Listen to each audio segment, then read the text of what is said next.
नमस्कार दोस्तों। आज हम देखेंगे बेबीलोन का सबसे अमीर आदमी और जानेंगे इसके बारे में। तो चलिए चलते हैं। प्राचीन बेबीलोन में एक बहुत अमीर आदमी रहता था जिसका नाम था अर्कद। वह अपनी संपत्ति के लिए चारों ओर मशहूर था। साथ ही वह अपनी उदारता के लिए भी मशहूर था। वह संस्थाओं को जमकर दान करता था। वह अपने परिवार के प्रति उदार था। वह अपने खर्चों के लिए दिलदार था। हर साल उसकी संपत्ति खर्च से भी ज्यादा रफ्तार से बढ़ती जाती थी और उसके पुराने दिनों के कुछ दोस्त उसके पास आए और उन्होंने कहा, अर्कद, तुम हमसे ज्यादा खुशनसीब हो। तुम बेबीलोन के सबसे अमीर इंसान हो गए हो, जबकि हमने अपने वजूद के लिए संघर्ष कर रहे हैं। तुम सबसे अच्छे कपड़े पहन सकते हो और सबसे दुर्लभ भोजन कर सकते हो, जबकि हम अगर अपने परिवार को साधारण कपड़े पहना सकें, जो भी उपलब्ध है वही खिला सकें, तो हमें संतुष्ट रहना पड़ता है। लेकिन एक समय हम बराबर थे। हमने एक ही शिक्षक से पढ़ाई की है। हम एक ही खेल खेलते थे। तुम हमसे पढ़ाई और खेल में बेहतर नहीं थे, जबकि सालों से तुम हमसे ज्यादा सम्मानजनक नागरिक नहीं रहे थे। ऐसा भी नहीं है कि तुमने हमसे ज्यादा मेहनत की है। जहां तक हम जानते हैं, तब ऐसा क्यों है कि सौभाग्य ने तुम्हारी सारी चीजें दे डाली हैं और हमें अनदेखा कर दिया है, जबकि हम सभी को बराबर अधिकार है। तब अर्कद ने उन्हें डांटा और कहा, अगर युवावस्था से अब तक के सालों में तुम दाल रोटी के अलावा कुछ नहीं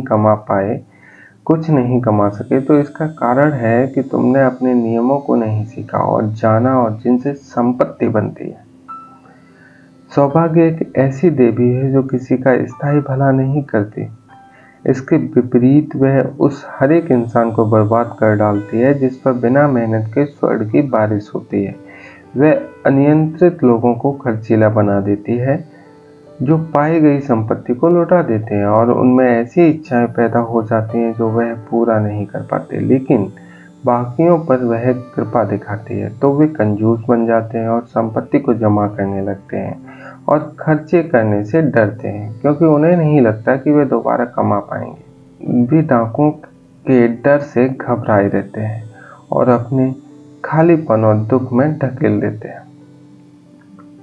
कुछ ऐसे भी हैं जो बिना कमाए स्वर्ण को लेते हैं, इसमें संपत्ति जोड़ते हैं और खुश एवं संतुष्ट नागरिक के रूप में जीवन गुजार देते हैं। लेकिन ऐसा बहुत कम है। मैंने उनके बारे में सिर्फ सुना है। उन लोगों के बारे में सोचो जिन्हें अचानक बहुत संपत्ति मिली है, और देखो कि मेरी बात सही है या नहीं। उसके दोस्तों ने माना कि उनकी जानकारी में जिन लोगों को विरासत में संपत्ति मिली है, उनके बारे में ये बातें सही हैं, और उन्होंने उससे पूछा कि वे लोग कैसे इतनी संपत्ति के मालिक बन गए। इसलिए उसने बताया, अपनी जवानी में मैंने खुद की ओर देखा और उन चीज़ों पर ध्यान दिया जो मुझे खुशी और संतुष्टि देने वाली थी, और मैंने पाया कि संपत्ति इन चीज़ों की शक्ति बढ़ती जाती है। और मैंने पाया कि संपत्ति से इन चीज़ों की शक्ति बढ़ती जाती है। धन एक शक्ति है। धन से कई चीज़ें संभव हो जाती हैं। इंसान अपने घर को सबसे महंगी चीज़ों से सजा सकता है। इंसान दूर समुद्रों की यात्रा कर सकता है। इंसान दूर देश के भोजन का आनंद ले सकता है।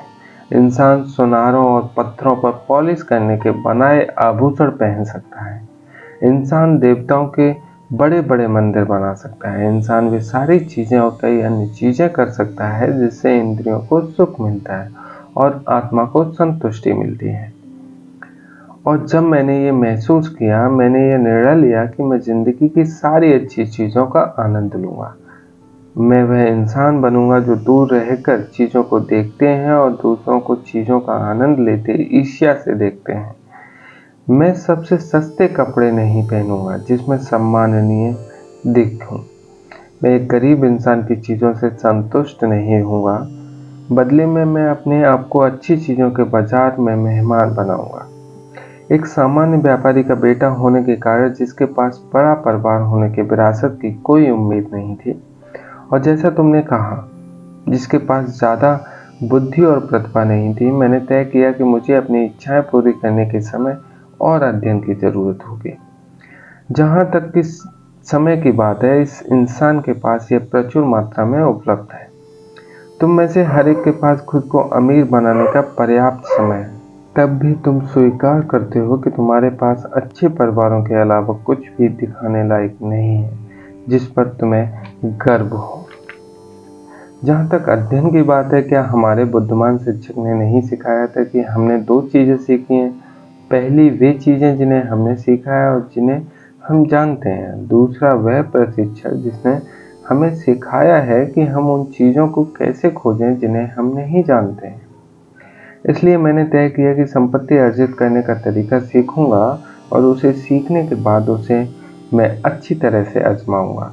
क्या यह समझदारी नहीं है कि हम सूरज की रोशनी में चीज़ों का आनंद लें जब तक वह है, क्योंकि जब हम आत्माओं की दुनिया के लिए प्रस्थान करेंगे तब दुख तो आएगा ही। मुझे रिकॉर्ड्स के हाल में स्क्राइब का काम मिला और हर दिन मैं घंटों मिट्टी के टैबलेट पर काम करता था। हफ्ते दर हफ्ते, महीने दर महीने मैंने मेहनत की, तब भी मेरे आमदनी नहीं बढ़ी।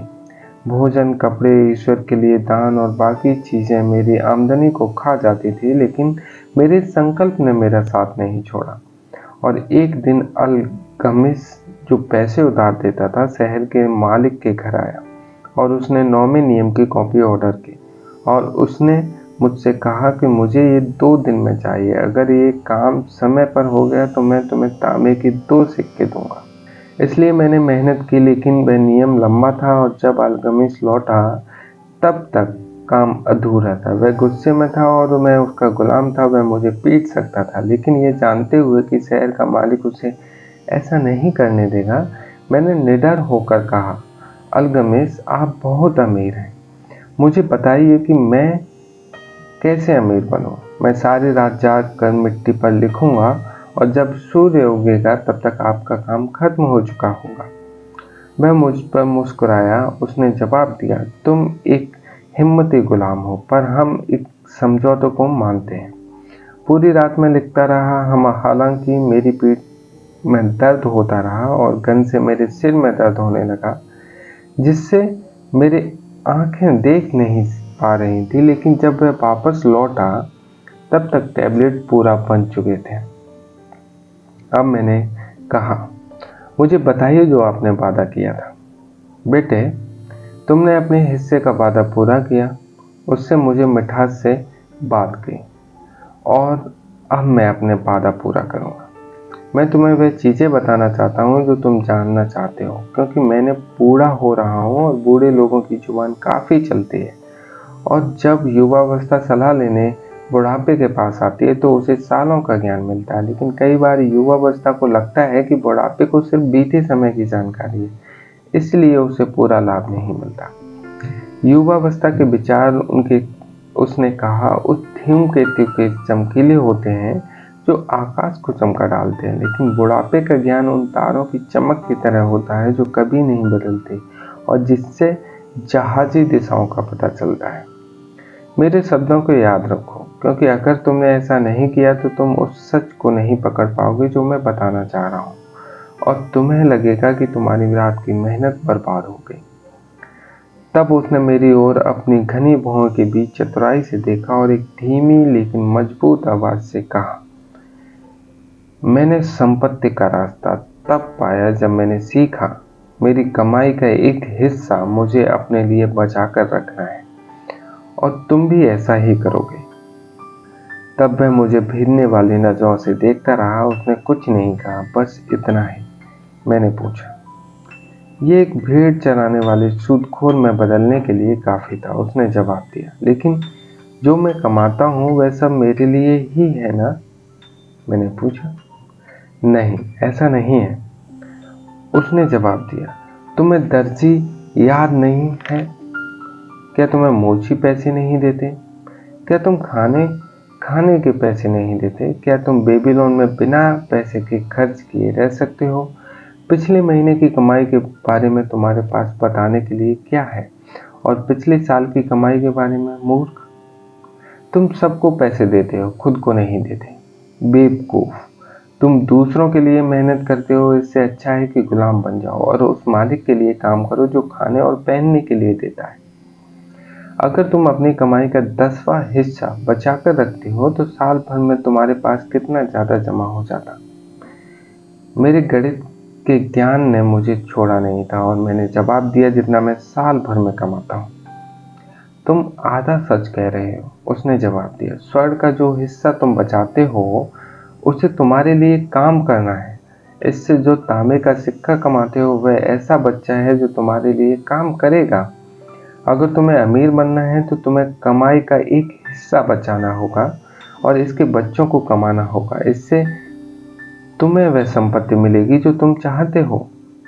तुम्हें लगता है कि मैं तुम्हारी सारी रात के एवज में धोखा दे रहा हूँ, उसने कहा, लेकिन मैं तुम्हें 1000 गुना ज्यादा कीमत दे रहा हूँ अगर तुम मेरी बात की सच्चाई को समझ सको। अपनी कमाई का एक हिस्सा तुम्हें अपने पास रखना है। तुम कितना भी कमाओ पर यह हिस्सा 10वें हिस्से से कम नहीं होना चाहिए। अगर हो सके तो यह हिस्सा ज्यादा रखो। पहले अपने आप को भुगतान करें। दर्जी से या मोची से उतना ही खरीदो कि भोजन और ईश्वर के लिए दान के लिए तुम्हारे पास बचा रहे। धन पेड़ की तरह एक छोटे बीज से उगता है। पहले तांबे का सिक्का जो तुम बचाओगे उससे ही संपत्ति के पेड़ निकलेंगे।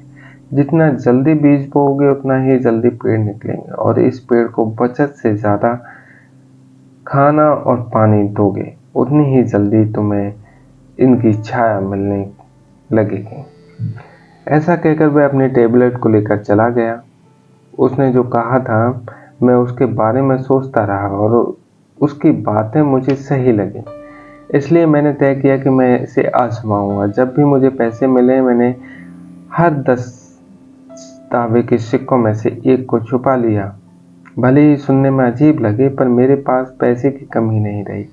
मैंने देखा कि मुझे बिना ज़्यादा दिक्कत नहीं हुई, लेकिन जैसी मेरी जमा पूंजी बढ़ती गई मुझे इच्छा होती थी कि इसे व्यापारियों द्वारा दिखाई गई अच्छी चीज़ें खरीदूं जो वे ऊँटों जहाज़ों से फेनिशियन के जहाज़ों से लाते थे, लेकिन मैं खुद पर काबू रखा। जाने के 12 महीने बाद अल्गमिस वापस आया। उसने कहा, बेटे तुमने पिछले साल अपने आप को कमाई का 10वां हिस्सा भुगतान किया है। मैंने गर्व से कहा, हाँ महोदय मैंने किया है। यह अच्छी बात है। उसने चमकते चेहरे से मुझका जवाब दिया, और तुमने इसके साथ क्या किया? मैंने इसे ईंट बनाने वाले अजमूर को दे दिया, जिसने कहा कि वह दूर समुद्र की यात्रा कर रहा है और टायर में वह मेरे लिए फेनिशियन के दुर्लभ आभूषण खरीदेगा। जब वह वापस आएगा हम उसे महंगे दामों में बेचकर आपस में आधा आधा बांट लेंगे। हर मूर्ख को सीखना चाहिए, वह चिल्लाया। लेकिन एक ईंट बनाने वाले पर आभूषणों के बारे में विश्वास किया जाए? क्या तुम रोटी बनाने वाले के पास जाकर सितारों के बारे में पूछोगे? नहीं। मेरे हिसाब से अगर तुम्हारे पास बुद्धि है तो तुम ज्योतिष के पास जाओगे। बेटे तुम्हारी बचत बर्बाद हो गई। तुमने अपने धन का पेड़ जड़ से ही उखाड़ लिया। अब दूसरा पेड़ बो, और इस बार तुम्हें आभूषण के बारे में जानना हो तो आभूषण बनाने वाले के पास जाना। अगर तुम्हें भेड़ों के बारे में जानना हो तो गड़ेरिये के पास जाओगे। सलाह एक ऐसी चीज है जो आसानी से दे दी जाती है, लेकिन तुम्हें वही रखना है जो तुम्हारे लायक रखने लायक है। जो अपनी बचत के बारे में उनसे सलाह लेता है जिन्हें कोई अनुभव नहीं है, वे गलत सलाहों के कारण अपनी बचत का पैसा खो बैठते हैं। ये कहकर वे चला गया। और ऐसा उसने कहा। फेनिशियल लोग धोखेबाज हैं और उन्होंने अजमूर को शीशे के टुकड़े बेच डाले जो रत्नों की तरह दिखते थे। लेकिन जैसा अल्गमिस ने बताया, मैंने फिर तांबे का एक 10वां हिस्सा बचाया, जो बहुत आसान था क्योंकि मैंने आदत बना ली थी। फिर 12 साल बाद अल्गमिस स्क्राइब के कमरे में आया और उसने कहा, अंतिम मुलाकात के बाद तुमने क्या बदलाव किया? मैंने खुद को वफादारी से भुगतान किया, मैंने जवाब दिया, और मैंने अपनी बचत शील्ड बनाने वाले अग्गर को दे दी। ताकि वह किताबें खरीद सके और हर महीने मुझे किराया देता है। यह अच्छी बात है। और तुमने किराए का क्या किया? मैंने उससे शहद, शराब, मसालेदार केक का भोजन किया। मैंने अपने लिए स्कॉटलैंड ट्यूनिक भी खरीदा है और एक दिन की जवान गधा भी खरीदूंगा जिस पर मैं चढ़ सकूं। इस पर अल्केमिस्ट हंस पड़ा। तुम अपनी बचत के बच्चों को खा जाते हो। जब तुम्हारे लिए कैसे काम करेंगे, और तब उनके बच्चे कैसे होंगे जो तुम्हारे लिए काम करेंगे। पहले अपने लिए सुनहरे गुलामों की सेना बनाओ, उनके बाद बिना किसी अफसोस के अच्छा भोजन खाओ। यह कहकर वह चला गया।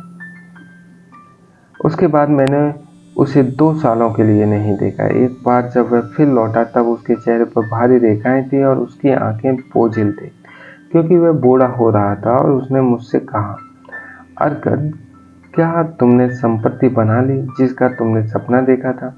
और मैंने जवाब दिया, जितनी इच्छा थी उतना तो नहीं बना पाया, लेकिन मैंने कुछ बनाया है जो मेरे लिए पैसे कमाता है और इसकी कमाई से और भी कमाई होती है। और क्या तुम भी अब भी ईंट बनाने वाले से सलाह लेते हो? ईंट बनाने के बारे में वे अच्छी सलाहें देते हैं, मैंने जवाब दिया। अरकद, वह बोलता गया, तुमने अपने पाठ अच्छी तरह सीखे हैं। तुमने अपनी आमदनी से कम खर्च पर रहना सीखा। फिर तुमने उनसे सलाह लेना सीखा जो अपने अनुभवों के कारण सक्षम है। और अंत में तुमने सीखा कि अपने स्वर्ग के लिए कैसे काम कराया जा सकता है। तुमने खुद को सिखाया कि कैसे कैसे पैसे कमाए जाएं, कैसे रखे जाएं, कैसे उनका इस्तेमाल किया जाए। इसलिए तुम एक जिम्मेदार पद के लिए तैयार हो। मैं एक बूढ़ा आदमी होता जा रहा हूँ। मेरे बेटे सिर्फ खर्च करने का सोचते हैं, कभी कमाने का नहीं सोचते। मेरे कई जगह पर निवेश हैं और मेरे लिए सबकी देखभाल करना संभव नहीं है। अगर तुम निपुण हो जाओ और मेरी ज़मीन की देखभाल करो तो मैं तुम्हें पार्टनर बना दूंगा और तुम मेरी जायदाद में हिस्सा पाओगे। इसलिए मैं निपुण हो गया और उसकी ज़मीन की जिम्मेदारी संभाल ली, जो काफ़ी बड़ी थी और चूँकि मैं महत्वाकांक्षा से भरा हुआ था और मैंने संपत्ति के तीनों नियमों को अच्छी तरह सीख लिया था। मैं उस संपत्ति की कीमत को तेजी से बढ़ाने में सक्षम था। इसलिए मैंने तरक्की करता गया और अल्केमिस्ट की आत्मा ने शरीर छोड़ दिया। मुझे उसकी संपत्ति में हिस्सा मिला जो उसने कानूनी रूप से दिया था। अरकद ने ऐसा कहा। जब उसकी कहानी समाप्त हुई, उसके एक दोस्त ने कहा, तुम सच में भाग्यशाली हो, अल्केमिस्ट ने तुम्हें अपना उत्तराधिकारी बनाया। भाग्यशाली सिर्फ इस मायने में था कि उसने मिलने से पहले मुझसे तरक्की करने की आकांक्षा की थी। क्या 4 सालों तक मैंने कमाई का 10वां हिस्सा बचाकर मैंने लक्ष्य के प्रति अपने समर्पण को सिद्ध नहीं किया? क्या तुम उस मछुआरे को किस्मत वाला कहोगे जो सालों तक मछलियों की आदतों को पढ़ता है ताकि हवा के बदलते रुख के साथ वे जाल डाल सकें? अक्सर एक ऐसा हठी देवता जो बिना तैयारी वालों के साथ वक्त बर्बाद नहीं करता। पहले साल की बचत लुट जाने के बाद भी तुम में लगे रहने की हिम्मत थी। तुम इस मामले में अलग हो, दूसरों ने कहा। इच्छा शक्ति, अरकद ने जवाब दिया, क्या बकवास है। क्या तुम्हें लगता है कि इच्छा शक्ति एक इंसान को अपनी ताकत देती है कि उसे वो बोझ उठा सके जो ऊंट नहीं उठा सकता, या उस बोझ को खींच सके जो बैलों के बस की बात नहीं है? इच्छा शक्ति उस लक्ष्य के प्रति लगन का नाम है जो तुम्हें काम पूरा होने तक लगाए रखे। अगर मैं अपने लिए कोई काम सोचता हूँ तो उसे करके रहता हूँ, भले ही वह कितना ही छोटा हो।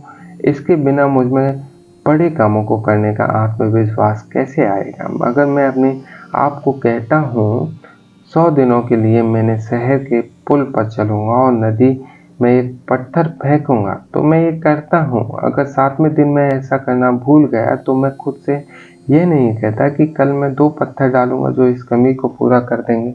इसके बदले मैं वापस जाऊंगा, वह पत्थर डालूंगा, या फिर 20वें दिन में खुद से ये नहीं कहूँगा कि अरकद ये बेकार काम है। हर रोज एक पत्थर डालने से क्या फ़ायदा होगा?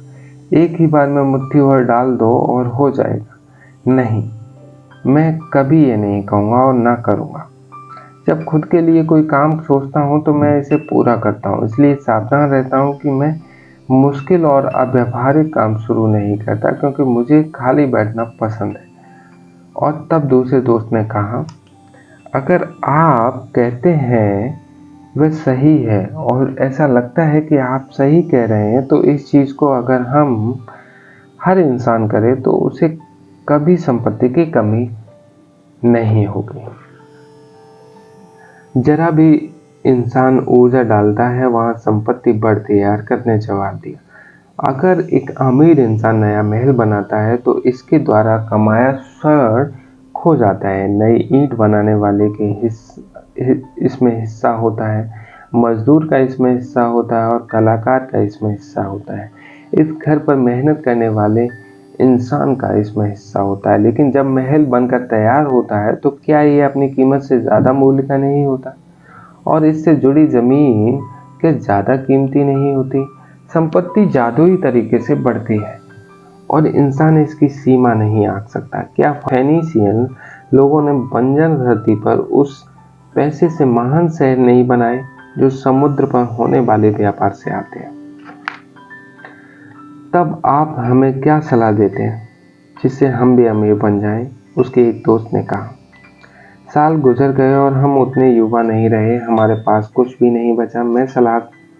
मैं सलाह देता हूँ, तुम अल्गमिस की सलाह मानो और खुद से कहो, मेरी आमदनी का एक हिस्सा मेरे लिए।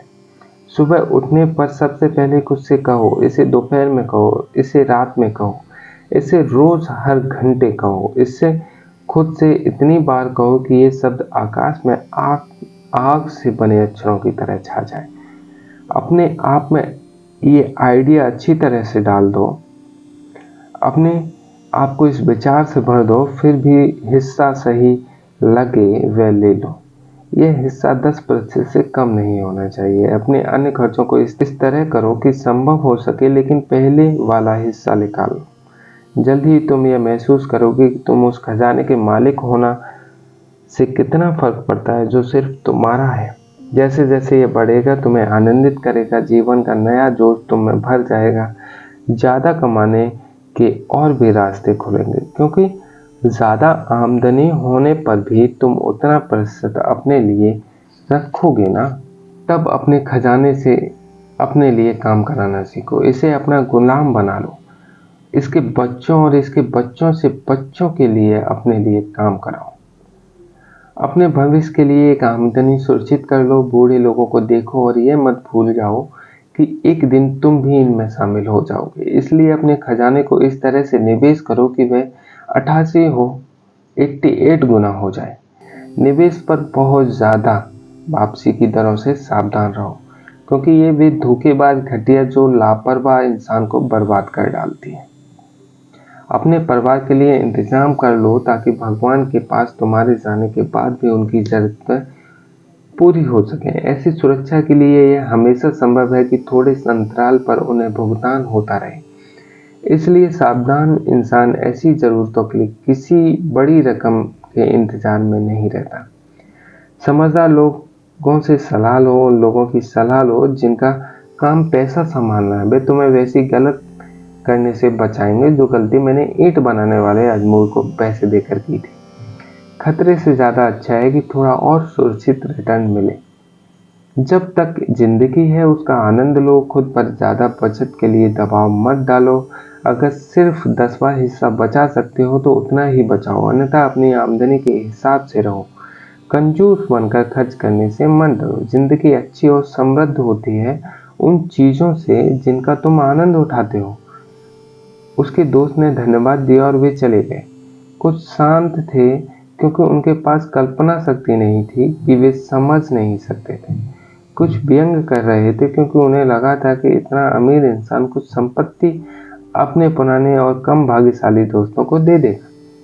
लेकिन कुछ की आंखों में नई रोशनी थी। उन्होंने महसूस किया कि वे हर बार स्काइप के कमरों में वापस आया, क्योंकि उसने एक इंसान को अंधेरे रोशनी की ओर जाने के लिए श्रम करते हुए देखा।